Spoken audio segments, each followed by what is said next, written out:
తల్లిదండ్రులారా ఆలోచించండి. పైసా ఖర్చు లేకుండా నాణ్యమైన విద్య మీ పిల్లలకు అందించాలనుకుంటున్నారా? డిజిటల్ విద్యా బోధన మరియు కంప్యూటర్ విద్య ఉచితంగా లభించాలా?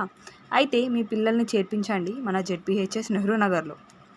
ఉత్తమ ఉపాధ్యాయుల పర్యవేక్షణలో క్రమశిక్షణతో కూడిన మీ పిల్లల సంపూర్ణ వికాసానికి నిలయం మన ప్రభుత్వ బడి.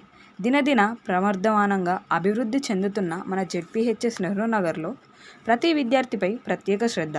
ఆంగ్ల మాధ్యమంలో విద్యా బోధన, కంప్యూటర్ విద్య, ఆటల్లో ప్రత్యేక శిక్షణ, రుచికరమైన మధ్యాహ్న భోజనం, ప్రతి విద్యార్థికి 2 జతల యూనిఫామ్, టెక్స్ట్ బుక్స్, నోట్బుక్స్ ఉచితం, అధునాతన అటల్ సైన్స్ ల్యాబ్, లైబ్రరీ, ఉదయం రుచికరమైన అల్పాహారం, విజ్ఞానాన్ని పెంపొందింపజేసే విహారయాత్రలు, ఆత్మరక్షణను పెంపొందింపజేసే కరాటే తరగతులు, మ్యాథ్స్ డే, సైన్స్ డే ఇలాంటి మరెన్నో సాహిత్య సాంస్కృతిక కార్యక్రమాలు మన పాఠశాలలో. గత సంవత్సరం 10వ తరగతి ఫలితాల్లో 100% ఉత్తీర్ణత సాధించిన ఘనత మన జెడ్పీహెచ్ఎస్ నెహ్రూ నగర్దే. తల్లిదండ్రులారా ఇక ఆలస్యం వద్దు. మీ పిల్లల్ని జెడ్పీహెచ్ఎస్ నెహ్రూ నగర్లో చేర్పించడమే ముద్దు.